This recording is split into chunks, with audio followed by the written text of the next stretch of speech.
Hello friends, हम लोग PGT TGT chemistry previous year paper का डिस्कशन कर रहे हैं, जिसमें से आज हमारा फर्स्ट क्वेश्चन है the main oxidation state of thorium. Friends, जैसा आपको मालूम है, थोरियम एफ ब्लॉक का एलिमेंट है। जनरली जो थोरियम होता है या एफ ब्लॉक के एलिमेंट होते हैं वो +3, +4, +5, +6 एंड +7 ऑक्सीडेशन स्टेट शो करते हैं। लेकिन हमारा क्वेश्चन है कि the main oxidation state of thorium, तो जो मेन ऑक्सीडेशन स्टेट होता है वो क्या होता है, +3 ऑक्सीडेशन होते हैं, ऑक्सीडेशन स्टेट होता है। और जनरली जितने भी एफ ब्लॉक के एलिमेंट होते हैं वो +3 ऑक्सीडेशन स्टेट ही शो करना पसंद करते हैं। तो हमारा राइट आंसर हो जाएगा +3। हमारा अगला question, which of the following is colloids, muddy water, milk water, blood and all. Friends, अगर हम बात करें कोलाइड्स होता क्या है, colloids are those solution which does not pass through parchment paper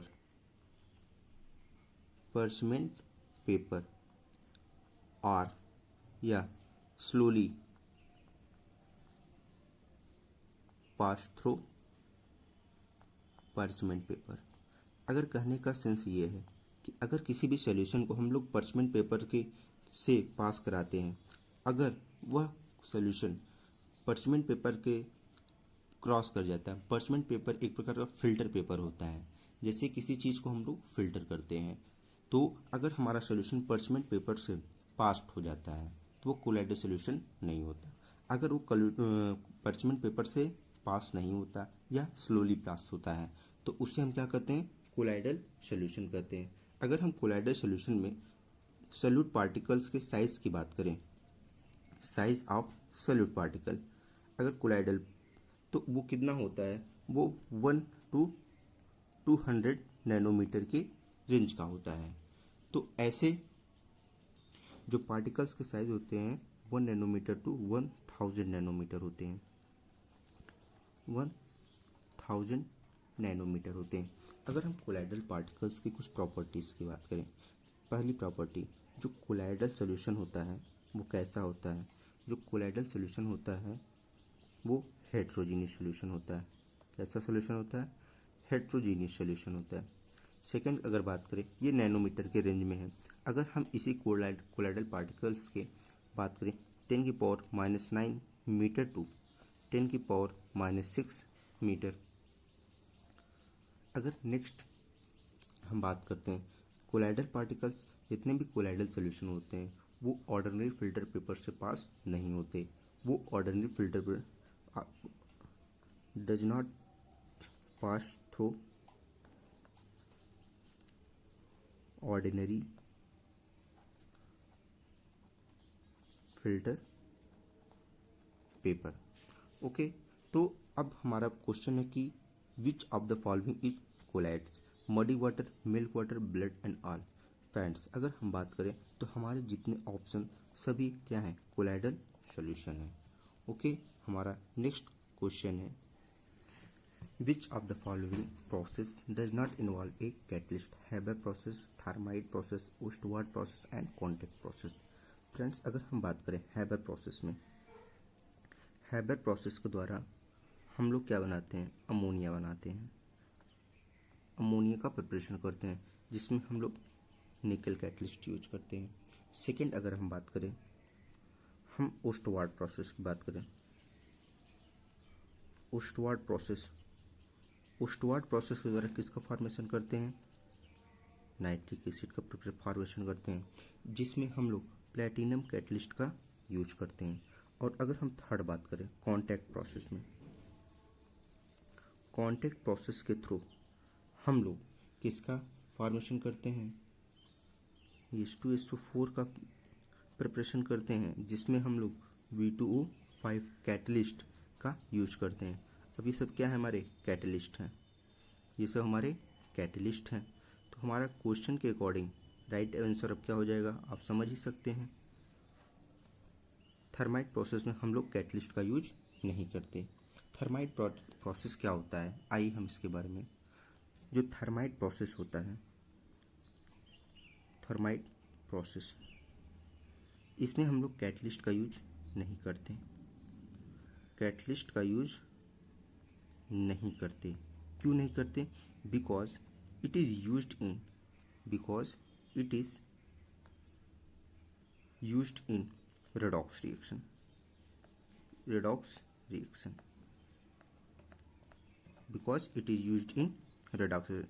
In thermite process, the catalyst is not used because this process is used in a redox reaction.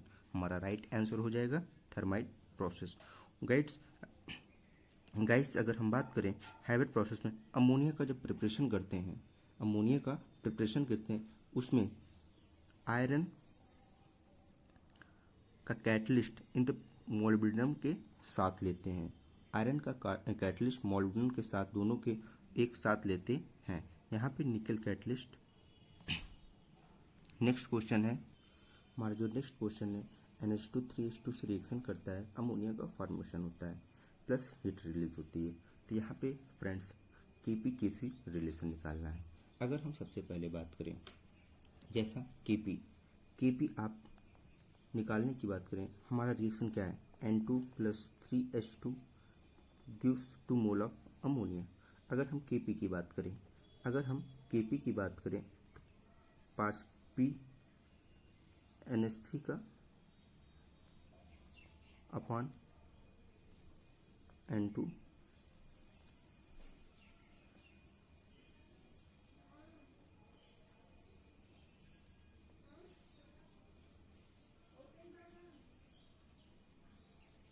ये हो गया। नेक्स्ट अगर हम KC आप reaction निकालें, KC के लिए निकालें तो आप लिख सकते हैं concentration of ammonia upon concentration of N2 into concentration of H2⁻3। Friends ये इक्वेशन फर्स्ट मान लेते हैं और ये इक्वेशन सेकंड मान लेते हैं। अब नेक्स्ट हम बात करें, हमारे पास क्या है, आइडियल गैस इक्वेशन।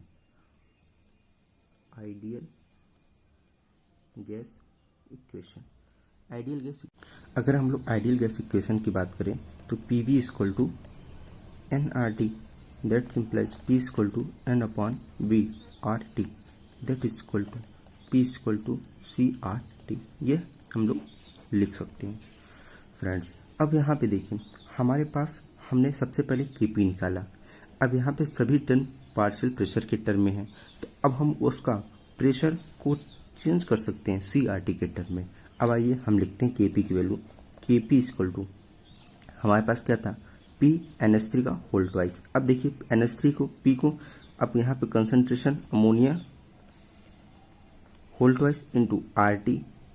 अब यहाँ देखिए RT भी लिख सकते हैं, RT का होल ट्वाइस अपॉन अब नीचे क्या था, N2 था, N2 इंटू RT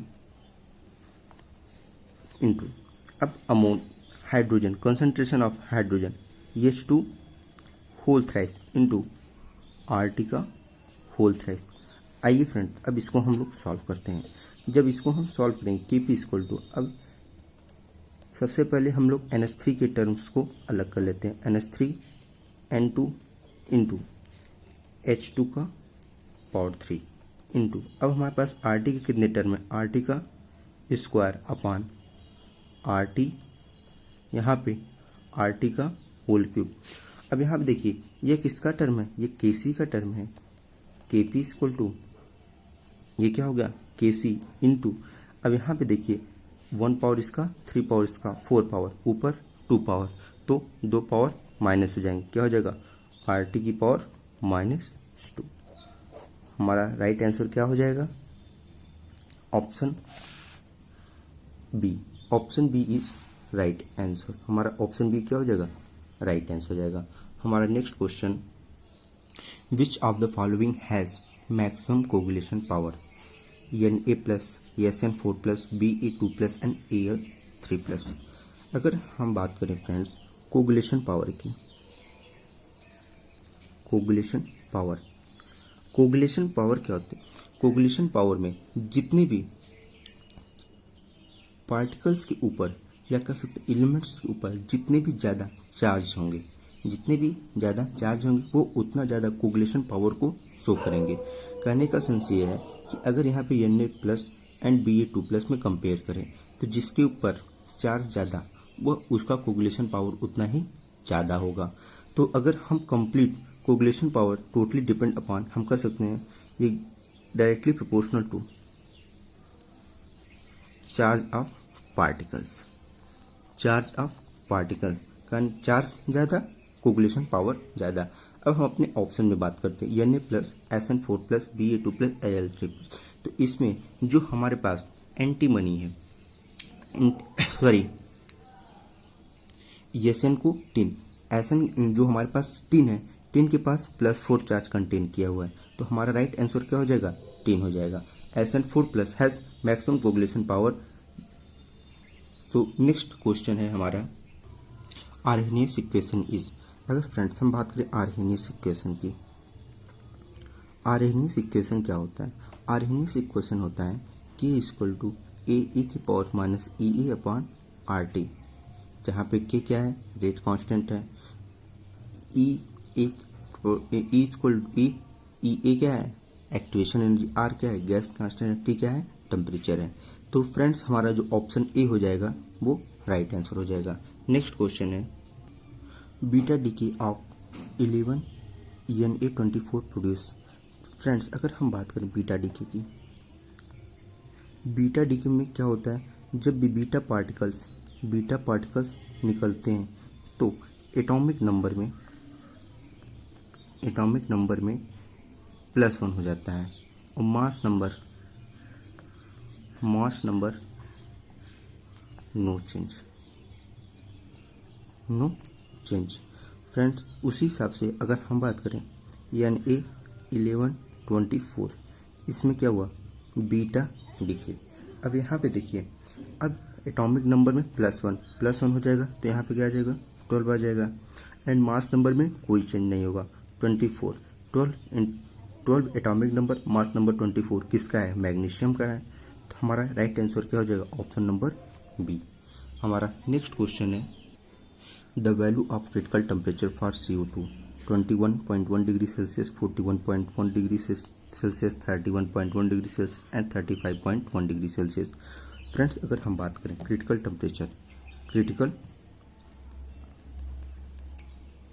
टेम्परेचर होता क्या है? Critical temperature is that temperature on which, it is that temperature from which gas cannot be liquefied,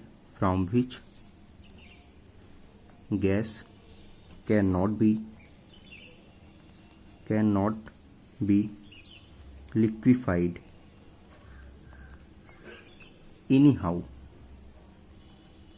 चाहे जितना टेम्परेचर या प्रेशर वी अप्लाई।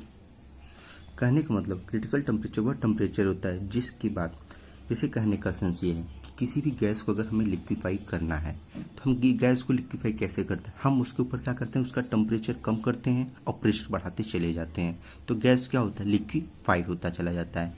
लेकिन हर एक गैस का एक डिफिनिट टेम्परेचर होता है जिसके बाद वह लिक्विफाई नहीं होगा।